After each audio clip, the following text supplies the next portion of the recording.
Kw'isoko. Kw'isoko ni ikiganiro mushikirizwa mukagitegurirwa n'urunani rw'amaradiyo Radio Inzamba agateka kawe, Radio RPA ijwi ry'abanyagihugu na Radio Television Renaissance. Haramaze iminsi ibidandazwa vya nkenerwa nk'isukari, isima, igitoro, ibinyobwa vya Braludi bikunda kuza birabura. Ivyo bigatuma haba abikikamukiza mu kuduza ibiciro. Be none iryo kena ry'ivyo bidandazwa vyoba biva kuki? Hokorwa iki kugira ico kibazo gitorerwa umuti? Ibi nivyo tugira tubaganirire muri kino kiganiro kw'isoko, mugishikirizwa na jewe Karine Dusabe. Kaze.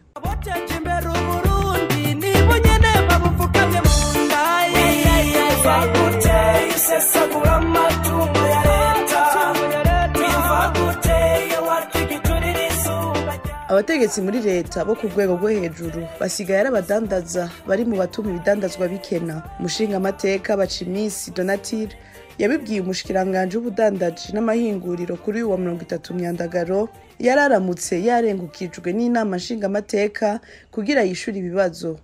Uwo mushinga amateka agasaba umushikiranganje ko yobuza ivyo bihangange muri leta kwivanga mu vy'urudandazwa. Geragaje kuraba ubusanga umuntu acuruza isima urwego rwo hejuru usanga n'umukozi wa leta kandi mu ndongozi ikomeye cyane. Ugiye ukaraba ahantu hari mega wumva ngo niwe umutegetsi akomeye. Hariho abadandaji bamwe bato bato gushika uno munsi bugaye kuko ntibashobora kuronka vya bintu bahora baronka. Wa muntu akomeye ni waca bitora byose akaca bijana ku depoza ahantu hamwe bahora babironka ntibakibironka.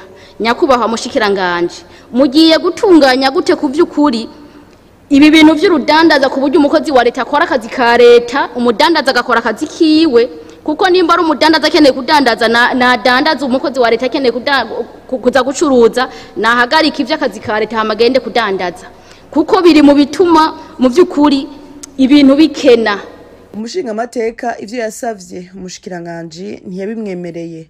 Chantal Nijimbere umushikiranganje w'ubudandaji n'amahinguriro yamwishuye ko igikuru ari uko umudandaza wese akwirikiza amategeko. Ico ari mu gihugu nico akora ubushikiranganje butabiraba mu kumuha uburenganzira bwo kudandaza.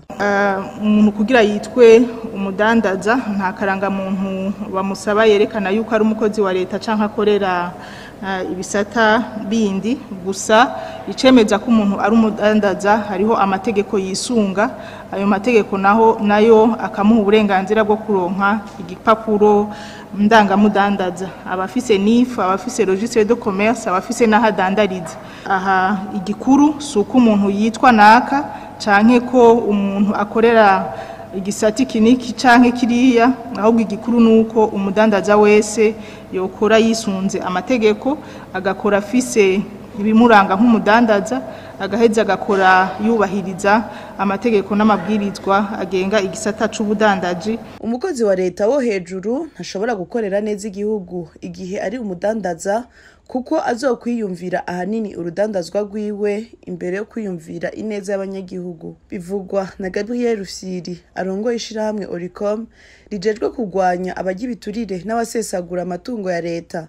Rufyiri yagiriza umushikiranganje ko iyo nyishu yatanze ari yo kwikurayo. Nta tegeko na rimwe rihari ryemerera abakozi ba leta kudandaza. Duhere ku itegeko ryo 89 rivuga ibijanye na regime des incompatibilités, kutabangikanya amabanga. Hanyuma tuja kwibwizwa nshingiro tugendera kuno munsi, aho iryo tegeko hereye ku mukuru w'igihugu rivuga yuko ata muntu numwe igihe ashinzwe amabanga ya leta avuga yuko kaba akazi uhembegwa cyangwa udahembegwa, bimwe umuntu akora atakinyungu asaba, kirazira kubangikanya, bimwe bita les incompatibilités. Ikigira gatatu mwomenya nuko muri leta bagize urunani yuko bateza kudandaza naho amateka bibabuza. Ivyo rero inyishu y'umushikiranganje twebwe mushyira muri komite tuyifata kuri mu iyo ntumbero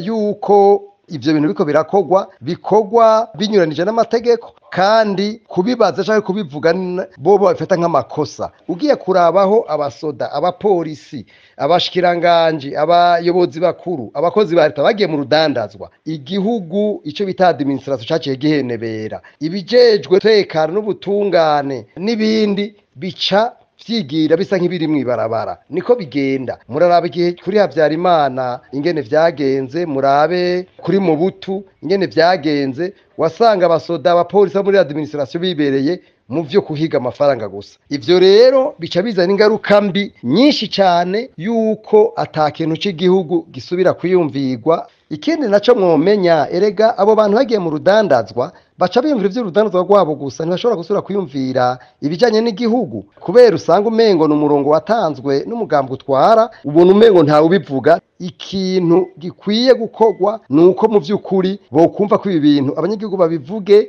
abashinga amateka babishoboye babivuge, n'abandi bose babivuge, kuko ni ikintu kizozanira ingorane nyinshi cyane igihugu.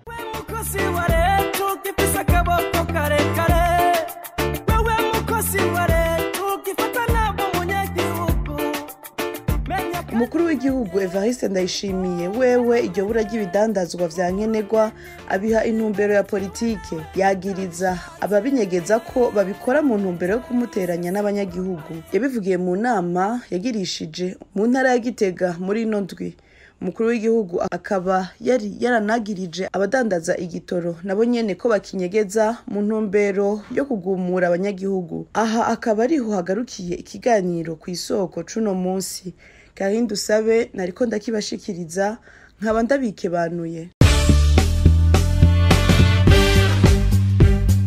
Cari ikiganiro ku isoko.